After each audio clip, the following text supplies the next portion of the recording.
নমস্কার বন্ধুরা, আজ আমি তোমাদের কাছে শেয়ার করব আটা দিয়ে দারুণ মুচমুচে মুখরোচক খাস্তা বিস্কুটের রেসিপি।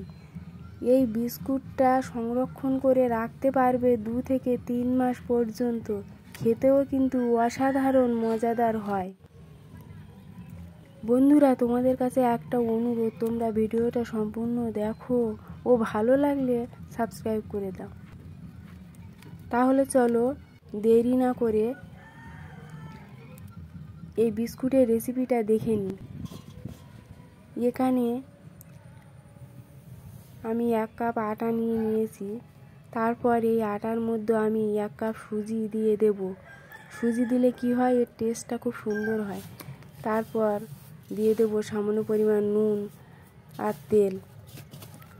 হাত দিয়ে সুজি আর আটা নুন একসঙ্গে মাখিয়ে ভালো করে মেশাতে হবে। এই রেসিপিটা তৈরি করতে দোকান থেকে এক্সট্রা কিছুই লাগবে না, বাড়িতে যা যা উপকরণ আছে তাই দিয়েই হয়ে যাবে। তারপরে দিয়ে দেব 5 চামচ চিনি।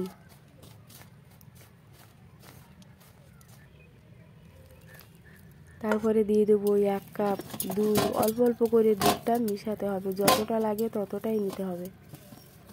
ডোটাকে শক্ত করে মাখাতে হবে, নরম হয়ে গেলে কিন্তু বিস্কুটটা ভালো হবে না।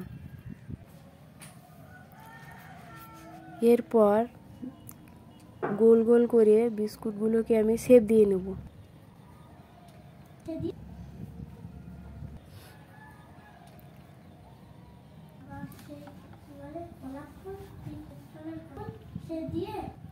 বন্ধুরা, বিস্কুটগুলো আমার একে একে সব শেপ দিয়ে নেওয়া হয়ে গেছে।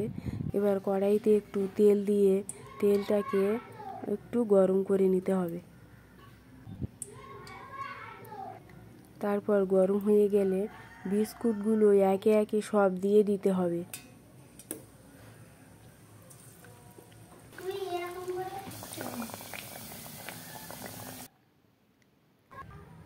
তো আমার বিস্কুটগুলো সব রেডি হয়ে গেছে। কেমন হয়েছে তোমরা অবশ্যই জানিও, ছোট্ট একটা কমেন্ট করেও। টাটা।